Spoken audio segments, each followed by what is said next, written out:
So some of my favorite experiences in life have to do with food. I think food is beautiful. I love living a mile away from the farmer's market. I will go to the farmer's market and purchase bulk produce and stack it up in my kitchen and just look at it. Now, sometimes I do things with it. I used to can, and then I dehydrate and freeze, and I think I'm just to the point where I like to look at it. I think it's beautiful.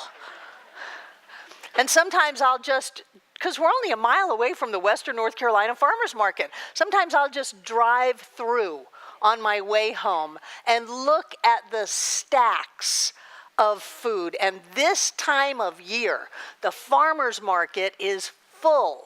There are giant pumpkins. There are little pie pumpkins. There are kinds of squashes I've never even heard of before stacked up. There are apples that fill these little open air rooms all the way up to the ceiling, and machinery driving crates of things around. There's still tomatoes and peppers and eggplant, and there's beets and onions and all kinds of stuff over there just stacked up, because this is the time of harvest. And I got to thinking about this whole idea of harvest. It happens every year, and if you're on the other side of the world, it happens in the spring instead of the fall, but we're here, so it happens in the fall. It happens every year. And I look at these people selling all of this produce out there in the farmer's market, and I know that it didn't just happen all by itself. It didn't just suddenly materialize one day that there were all of these apples or squashes or whatever's out there right now ready to sell. There had to be a lot of work that went in to the creation of this bounty that we find ourselves in. We have so much food that when people from other countries get to our country, they sob at the grocery stores. We have so much food that we just take for granted. And I'm there. I'm not saying it's a bad thing at all. I take it for granted. I love it. I look at it. I admire it. I'm grateful for it. And sometimes I eat a little bit of it. But we have all of this abundance in our lives, and somewhere back in the springtime, or maybe even years ago, there was an effort put in to creating that, to allowing us to have this amazing life that we have. But even if it's not an agricultural product, even if it's out in nature, I live in a tree house next door, and we have a 250-year-old sycamore tree right next to our deck, and sycamore nuts are really big, and when they drop, they make a big noise. And so I'm noticing what a great harvest of sycamores we've got this year. My sister, who has oak trees, assures me that the acorns are in abundance also. And so even when it's not man-made, when it's just natural, there's a lot that those trees had to go through all year. They had to suck up the nutrition from the soil and bring it out to their leaves and burst out in leaves, and then they needed to flower, and then they needed to make the nuts, and they fed those nuts all year. We've got apple trees out next to the little upper parking lot over here that I bought from Stark Brothers Tree Company when I first moved up here from Miami, and I was so excited to be here. And I bought all these dwarf apple trees. If you've looked at them, I don't know how they could say they were supposed to top out at 8 feet. They didn't. But I planted them, and then when we moved here, I dug them up. A lot of us dug them up and moved them over here to make our certificate of occupancy requirement of trees. And so we planted them. That's why we have a little apple orchard over there. But those apple trees, something had to happen to them. They were grafted. They were sold. I planted them. We all moved them. Every so often we trim them and take care of them. Things had to happen for us to have what we have. And that's all good. And a lot of times I would look at this talk and say, okay, what are you doing for your future harvest? Maybe it's that I'm past 65 now and I'm going, wait a minute, we've all done a lot.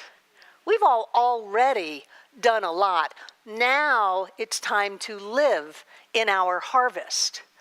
So many times we bring our old unrealized expectations of ourselves into this teaching, and we translate the critical parent into some kind of person who says, you need to do this, and you need to do that, and you need to do that. And I'm saying, no, I think we've done it. Think about it. How many books have you read? How many groups have you been in? How many people have you forgiven? How many hours of meditation have you done? How many prayers? How many treatments? How many processes? How many times have you looked in the mirror and talked to yourself? How many times have you pulled yourself out of darkness and back into the light? How many healings have you had? How much have you grown in your life? Now is the time to live in our harvest. We will always have work to do. Life it just requires that. But we don't have to say, I don't get to have it until I do my planting. Some people teach that way. I think it's a little harsh. We've already done the planting. We have done the planting, the rains have come, the soil has nourished what we have given it, and it has shown up in our lives. And so I want to submit to you this autumn season, that this is our season for taking that which we have created. This is our season for noticing our demonstrations, for accepting all of the good that life has for us, that for us to continue to set the bar higher and higher and higher about what we have to do before we can have what we want to have is crazy. It's neurotic. And if I have taught you nothing other than it's here and now, then I guess I've taught you nothing. How does that phraseology work anyway? It is time to accept. Abraham is in town, and I love the teachings of Abraham. Abraham is all about accepting our good, not about what we have to do to get our good. Abraham is all about wrapping our head around the idea that I am in my joy now. I am free now. I have what I want right now. And we all know that as we experience that within ourselves, we're going to demonstrate it on the outside. And I can look around at all of you, and I know most of your stories. I know most of what's going on with all of you. I don't think there's anyone in this room that is so screwed up that they cannot have the life of their dreams. We have done the work. It is time to let go of pain and suffering and struggle and to embrace all of the good of life. We have done it. I know for me, I started it when I was 15, and I bought my transcendental meditation mantra. Spent $100 on that sucker, and most of it was in ones, paying for my mantra. And I started doing all of the meditations, and then I started hanging out at an ashram. I got married in the ashram the first time, and then I found Science of Mind when I was 27 and jumped in with both feet. I have done the work. I have done the work to have what I want to have right now. And what I want to say is, don't think about next year's harvest when today's harvest is right here. It's on the tree, it's bursting forth, it's stacked up at the farmer's market. All you have to do is go pick it up and go with it.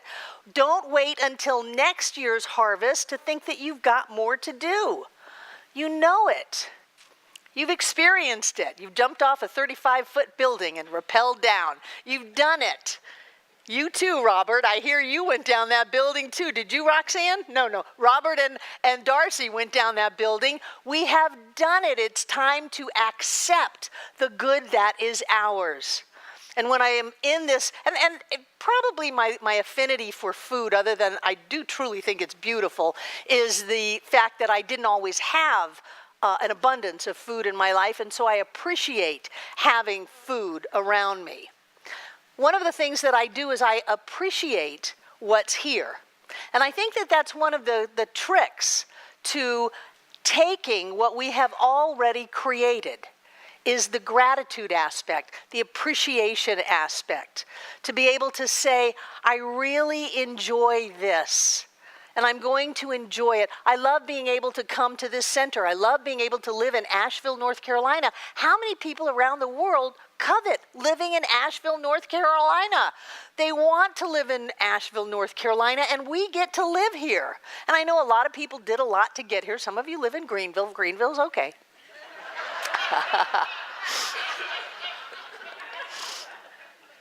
But we get to live in Asheville, and so appreciate it. Appreciate the mountains as they're starting to turn colors. Appreciate the fact that there's a herd of deer that run through the lower parking lot next to my house every morning at dawn.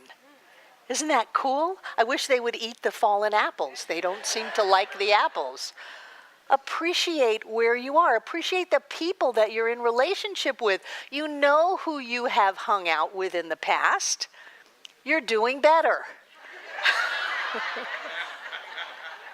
Appreciate them.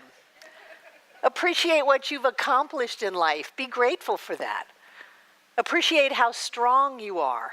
Be grateful for that. Appreciate how smart you are. Be grateful for that. Appreciate every door you've had to bust down to get to where you want to be today, to get to where you are today. Appreciate that. Let's move into not only letting ourselves go from perhaps an unending spiritual to-do list into an acceptance that we are enough just the way that we are. We have done enough just as we are to experience the life of our dreams. And let's take it a step farther to really give ourselves some pats on the back about what we have created. I don't know about you, but I came from very humble beginnings. Very, very, very humble beginnings. And for me to have the life that I have right now is nothing short of a miracle of my own making. And I guess that's true for many people in this room. For you to be living the life that you are is nothing short of a miracle of your own making. So live it. Enjoy it. Experience it. Take it. And yeah, it'll come around next year, and metaphysically next year is in the next minute. But let's not discount the moment now just because we know that another harvest is right around the corner. I worked hard for what I am. My guess is you did too. And I see those farmers out there, the ones that I like to buy from the actual people that grew the stuff, and they're so proud of what they did.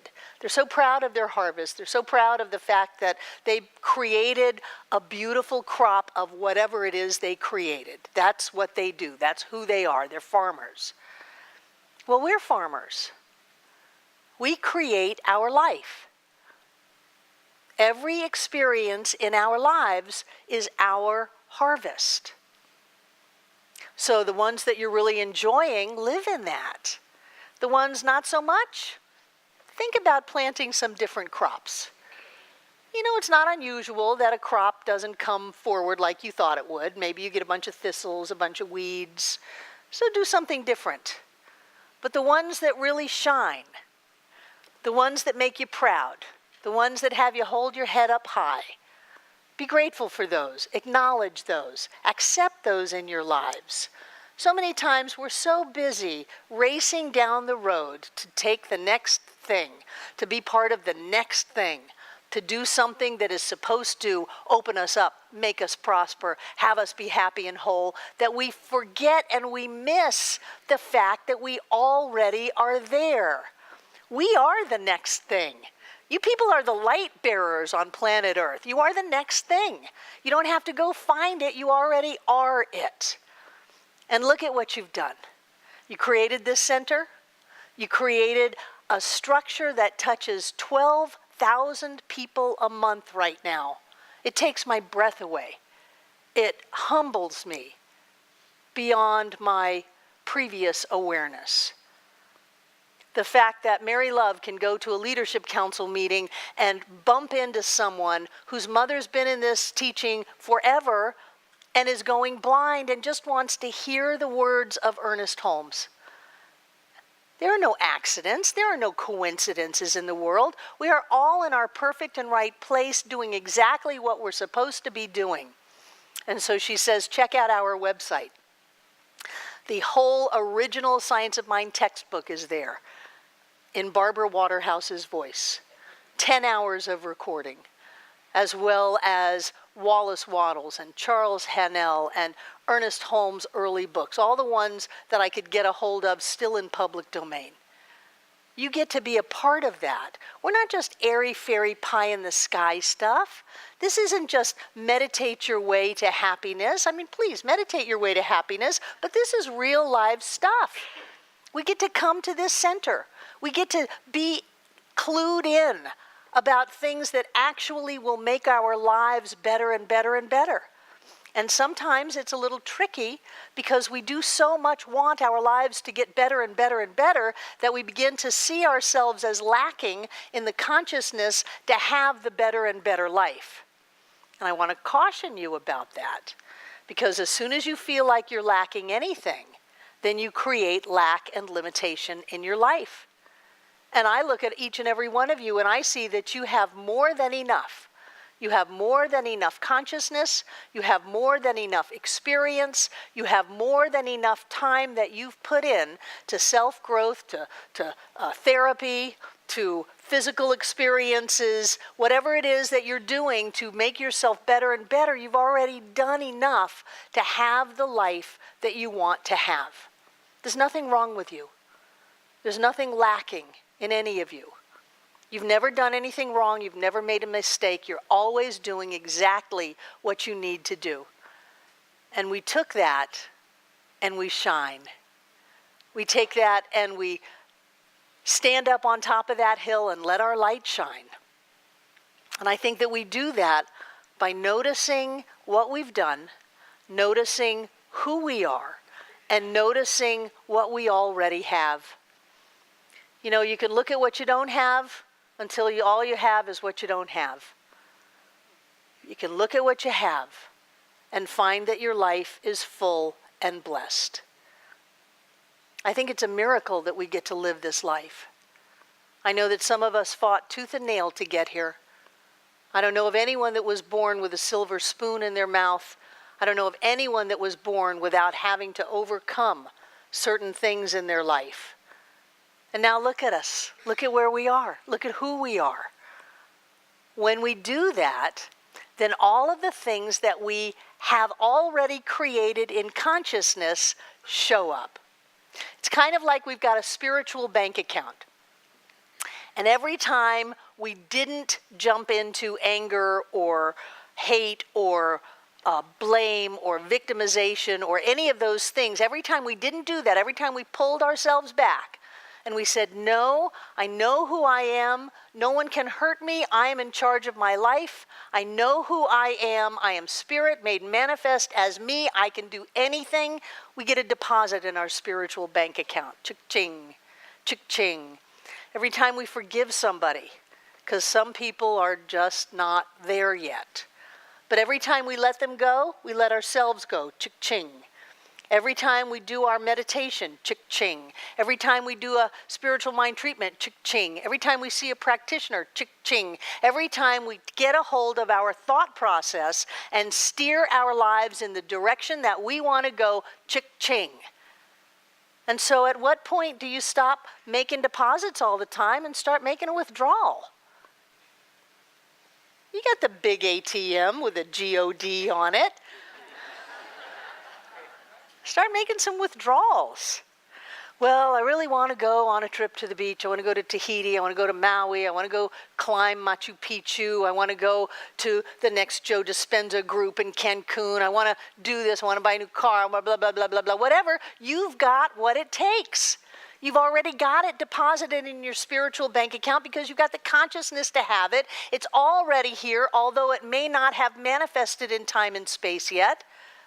Be grateful for it. Look at what you've done so far. Look at what you have so far and watch that grow. And it doesn't just grow a little bit. It grows exponentially. You've already done the work. I'm not saying there's not more work to do, but certainly we don't have to pile it on ourselves just so that we have a big spiritual to-do list. We don't have to pile it on ourselves. Because when we do that, we say, I can have my good if. I can have my good when. And the only time we'll ever have our good is right here and right now. And the only way we will ever accept our good is to realize that we're already there. We're already healed. We're already whole. We're already perfect and complete right here and right now. You're all wealthy in your spiritual bank accounts. Don't leave this earth without spending it. I love those bumper stickers that say, I'm spending my children's inheritance. You can't give this stuff away to anybody. It's either yours or it's no one's. You've already done the work. You've already done a really good job. Be grateful, appreciate yourself, and enjoy all of the fruits of your labor.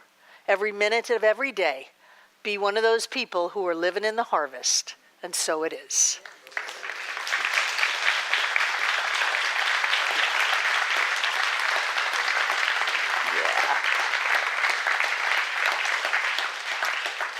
Thank you, thank you, thank you. Now I'd like to invite our welcomers to come forward. Who is here for the very first time? We just want to say hello to you, not put you on the spot too much. Jackson, you're here all the time.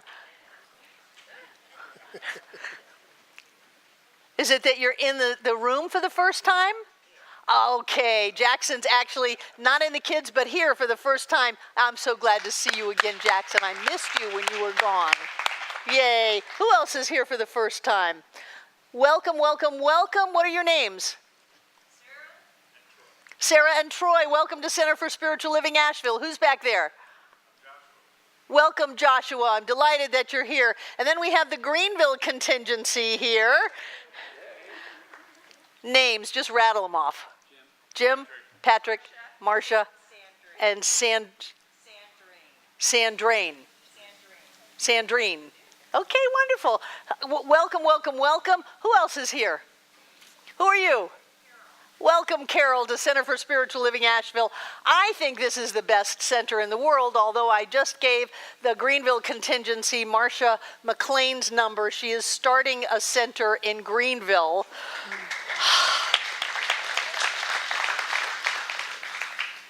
But I think this is an amazing place. And when you come here, you're in a vibration that says you have all the power, all the love, and all the joy that you could ever possibly use. And if you want your life to be better, all you have to do is focus on what you want, and you get that. Focus on having it, focusing on appreciating it, focusing on living in the abundance of all of life, and it shows up. We have so many people that are walking miracles in this room, and it is a tribute to this teaching. So welcome, welcome. The welcomers gave you a card. If you would like to have more information about this center, you can give us your name and address. If you want just email, just check email only, and we'll send you an email weekly newsletter and let you know all the cool things that are going on, and I'm really glad you came today. They also have a gift for you after the celebration. So, I'd like to invite our prosperity acceptors to come forward, and I want to take a moment to talk to the camera. Those of you watching out on the World Wide Web on our YouTube channel, thank you for being a part of this community. And you too can participate in supporting this ministry by clicking the donate button on your YouTube page, and it'll take you to our PayPal account. If you send me a note, I'll send a note back to you. I think that we have so many people that are a part of this community that we have never even known about. And I'm glad that you are one of them. Thank you. And those of you in the room, thank you for your generous support of this center. We are doing well. We bought 2 new air conditioners, a new sidewalk, a new dishwasher, and a new riding lawnmower, all in about 1 month, and we've pretty much paid for all of that. So thank you for your generous support for all of that. I'm very grateful for who you are and the value that you hold this center in your life.